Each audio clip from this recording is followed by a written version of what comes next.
बिस्मिल्लाहिर्रहमानिर्रहीम अस्सलाम वालेकुम जैकब न्यूज़ सां मां आहियां आबिद अली मंगरियो।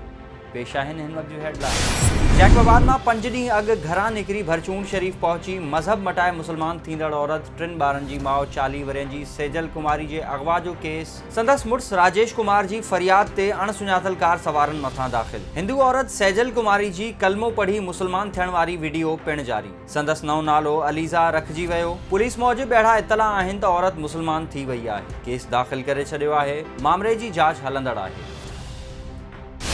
जैकबाबाद में म्युनिसिपल इंतजामिया जी नाअहली रहमत के ज़हमत बणाए छॾियो। शहर में बरसात जो बीठल गंदो पानी नेकाल न थी सघियो। दुकानदारनि जो चीफ म्युनिसिपल ऑफिसर नसरुल्लाह सरकी ख़िलाफ़ एहतजाज। म्युनिसिपल इंतजामिया जी नाअहली ख़िलाफ़ शाही बाज़ार जे दुकानदारनि इंदर लाल, तुफ़ैल अंसारी, डॉक्टर प्रेम ऐं ॿियनि सख़्त एहतजाज कंदे सीएमओ ख़िलाफ़ सख़्त नारेबाज़ी कई। दुकानदारनि दाहींदे चयो त 5 ॾींहं अॻु मामूली बरसात सबबि गंदो पानी रोडनि ते बीहजी वियो आहे, पर एतिरा ॾींहं गुज़रण बावजूद म्युनिसिपल अमलो बाज़ार में बीठल गंदो पानी नेकाल न करे सघियो आहे। संदन चवण हो त पानी जल्द नेकाल न थियो त शहर में शटर बंद हड़ताल जो सॾु ॾींदासीं।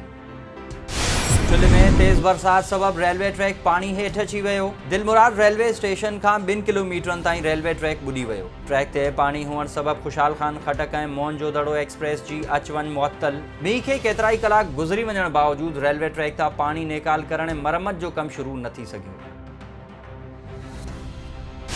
बहादुरपुर में बरसाती पानी कब्रिस्तान में दाख़िल थी वियो। केतिरियूं ई क़बरूं मेसारजण लॻियूं। चूंडियल नुमाइंदा तोड़े ज़िले इंतज़ामिया ग़ाइब। बहादुरपुर वासियुनि पारां कब्रिस्तान खां पानी नेकाल कराइण जी घुर।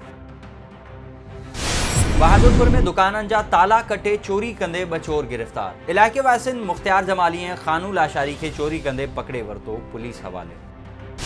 पाकिस्तान पीपल्स पार्टी अॻवान कमर ज़मान कायरा चयो आहे त ख़ुर्शीद शाह जी गुज़िरियल 1 साल खां ज़मानत न पई थिए। खेसि सियासी इंतकाम जो निशानो बणायो पियो वञे। आला अदलिया खे ॾिसणु घुरिजे त नैब हथां सियासतदाननि सां ज़्यादतियूं कयूं पियूं वञनि। अहिड़े ख़्यालनि जो इज़हार हुन सखर प्रेस क्लब में प्रेस कॉन्फ्रेंस करण दौरान कयो। कमर ज़मान कायरा चयो त हुकूमत मुसलसल कूड़ ॻाल्हाए हक़ीक़तनि खे टोड़े मरोड़े पेश करे रही आहे। हुकूमत नैब खे इस्तेमालु करे रही आहे। हुकूमत खे हाणे घर वञणो पवंदो। पाकिस्तान ऐं इमरान ख़ान गॾु नथा हली सघनि। मुल्क हिन वक़्तु कुदरती आफ़तनि जो शिकार आहे। वज़ीर आज़म बिलावल जी तक़रीर ते तंज़ कयो। हाणे उनखे ख़बर पइजी वई त बरसातूं घणियूं थींदियूं त पाणी बि घणो ईंदो। दरिया सिटी जे ग़ालबाने मोहल्ला में पोहरियत अब्दुल सत्तार मेमण जे घर जी छित ओचितो धमाके सां किरी पई। कमरे अंदर सुतल भाती मलबे में दॿिजी विया। रड़ियुनि ते पाड़े वारनि पहुची मलबे हेठां घर भातियुनि खे ज़ख़्मी हालत में कढियो। घरधणी अब्दुल सत्तार मेमण, संदसि ज़ाल मुस्मात ज़ैनब, नौजवान अली गुल, गुलबहार, गुल हसन, गुलनवाज़ ऐं दिलशाद मेमण ज़ख़्मी थी पिया। पोहरियत अब्दुल सत्तार मेमण मूजिबि कमरे में सुतल हुआसीं त सुबुह सवेरे पयल मींहं सबबि ओचितो छित किरी पई। ग़रीब मिसकीन आहियूं, पोरियो करे गुज़र सफ़र कंदा आहियूं। वस वारनि खे अपील आहे त माली सहायता कई वञे। ब्रिगड़ी में बारिश तबाही मचाए छॾी। शहर तोड़े ॿाराड़ी जा अक्सर इलाइक़ा पानी हेठि। ब्रिगड़ी शहर जा अलाहाबाद, गरीबाबाद, जीलानी पाड़ो, मीर न्यास टाउन, रानी टाउन, यूसुफाबाद, महर colony, telephone exchange office, NADRA office, government man boys primary school समेत सॼो शहर बरसाती पानी में ॿुॾल। बरसाती नालो सरफराज़ वाह ओवरफ्लो थियण सबबि हेठाहीं वारा इलाइक़ा पानी हेठि। इलाइक़े वासियुनि पारां महफ़ूज़ हंधनि ॾांहुं लॾ पलाण। मुतासिरनि जो मीरपुर ख़ासि थर रोड ते धरणो। ट्रैफ़िक बंदि। पानी नेकाल कराइण जो मुतालबो। काजी अहमद में यूसी मीर मोहम्मद जोणो, देह ड्रिगजा ॻोठ हाजी गुलबेग गबोल, ॻोठ अल्लाह बख्श ख़ासि खैली समेत केतिरा ई ॻोठ बरसाती पानी हेठि अची विया। ॻोठाणनि जो एहतजाज। संदन चवणु आहे त बरसाती पानी नेकाल न थियण सबबि सख़्त परेशान आहियूं। चौधारी पानी हुअण सबबि मच्छरनि जो आज़ार बि वधी वियो आहे। रस्तनि ते पानी हुजण करे शहरनि ॾांहुं अच वञ इमरजेंसी में सख़्त ॾुखियाईनि खे मुंहुं ॾेई रहिया आहियूं। जल्द पानी नेकाल करायो वञे। घारो में लगातार 24 कलाक मींहुं पवण सबबि घारो शहर में सैलाब वारी सूरत हाल आहे। वधीक तफ़सील हक़नवाज़ चांडियो जी हिन रिपोर्ट में। नाज़रीन, हिन वक़्तु असां घारो में मौजूदु आहियूं जॾहिं त 24 कलाक बरसाति वसी आहे। उनखां पोइ घारो नंबर 2 जेको आहे मुकमल तौर ॿुॾी वियो आहे। वधीक असां गॾु शहरी मौजूदु हुन सां ॻाल्हि ॿोल कयूं त हिनजो इन हवाले सां छा चवणु आहे। बिल्कुलु अवां ॾिसी सघो था त छा सूरत हाल आहे असांजे शहर जी। जेका टाउन ऑफिसर ऐं चेयरमैन जी नाअहली जे करे हीअ असांजो शहर मुकमल तौर ते ॿुॾी चुको आहे। 4 खां 5 फुट मुख़्तलिफ़ शहर जे इलाइक़नि में जेको पाणी बीठल आहे, पर हिते इंतिज़ामिया नाले असांखे का बि चीज़ नज़र नथी अचे। इहो जेको अॼोको वाक़ियो थियो आहे इहो पहिरीं साल थी चुको आहे। इन लाइ असां दरख़्वास्त बि ॾिनियूं हुयूं DC साहब खे ऐं उन फॉरवर्ड कई AC साहब ॾांहुं मुख़्तियार साहब ॾांहुं, पर कुझु बि कोन्ह थियो। ऐं उन खां पोइ उहा ॻाल्हि उते ख़तमु थी वई। अॼु वरी उहो साॻी वाक़ियो थियो आहे जंहिंमें सवे न हज़ारों माण्हू मुतासिर थिया आहिनि, जंहिंमें माण्हुनि जा घर, फर्नीचर, टीवियूं, फ्रिज ऐं मशीनूं सभु जेको ॾिसो माना इन पाणी जे नज़रअंदाज थी वियूं आहिनि, ख़राबु थी वियूं आहिनि। ऐं ग़रीब माण्हू अलाए कीअं करे पंहिंजी शयूं वठनि था, पर अॼु उहो वरी परेशान थी विया आहिनि, घर दरबदर थी विया आहिनि, माण्हुनि वटि खाइण लाइ कोन्हे।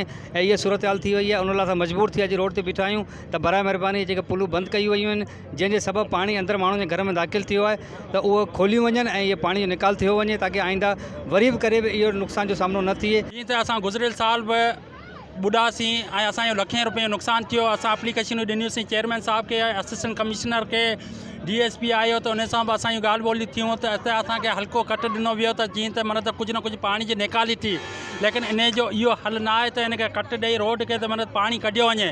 अॼु असां गुज़िरियल साल खां वठी हेसि ताईं साल पूरो हूंदे सूंदे को बि इन ते अमल न थियो ऐं अॼु असांजे घरनि में तक़रीबन 4 फुट 5 फुट पाणी बीठो आहे ऐं असांजो लखें रुपए जो नुक़सानु थियो आहे। हज़ारें घर अॼु बि ॿुॾा पिया आहिनि थिया, लेकिन इन जो ज़िम्मेदार चेयरमैन साहब आहे, केरु आहे त असांजे वज़ीर आला सिंध खे असां अपील था करियूं त ख़ुदा रा घार शहर ते पंहिंजी नज़र दौराइनि ऐं इन चीज़ जो जेको हर साल घारो ॿुॾे थो त इन ते मन त पंहिंजी नज़रसानी करे को इन जो हल ॻोल्हिनि।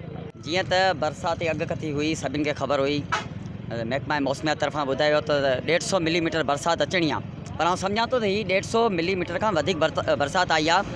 घारो शहर में हींअर असां रोड ते मौजूदु आहियूं, नेशनल हाईवे ते, जिते पाणी जेको सो नई आबादी आहे, तक़रीबन घर ॿुॾी चुका आहिनि। ऐं जेसिताईं इतलान त 2 नंबर घारो ॿुॾी वियो आहे। हिन पासे न्याज़ी कॉलोनी मुकमल तौरु ॿुॾी वई आहे।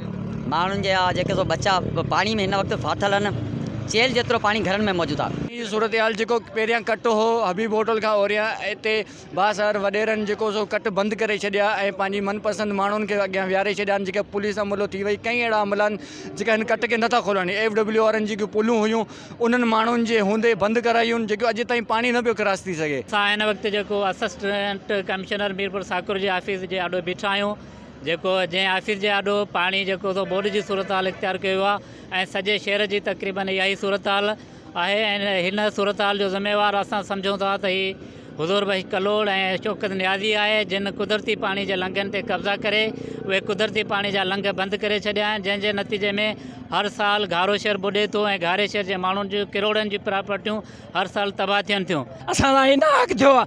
हमेशह हिन 6 पुलूं असांजे जेके हिन रोड ते निकाल थियल हुयूं, 6 ई पुलूं असांजे जेके बंदि कयूं हुयूं, उन करे असांजो घारो 2 नंबर पूरो ॿुॾंदो आहे। ऐं हिते न्याज़ी वारी प्लाटिंग में ये जेकी शौकत न्याज़ी प्लाटिंग थियल आहे, इहा प्लाटिंग गैर कानूनी प्लाटिंग कई वई आहे। ऐं जेको बि हिते हर साल असां सां ज़ुल्म थींदो आहे ऐं हर साल असांजा बच्चा ॿुॾंदा आहिनि, हर साल असांजे घरनि में नुक़सानु थींदो आहे।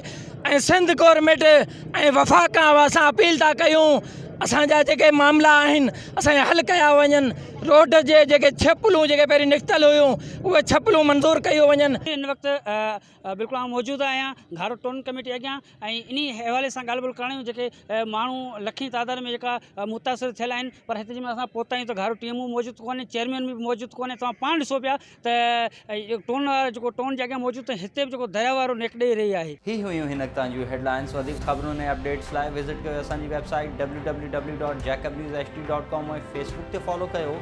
ॾिसंदा रहो जैकब न्यूज़, ख़बर खां हक़ीक़त ताईं।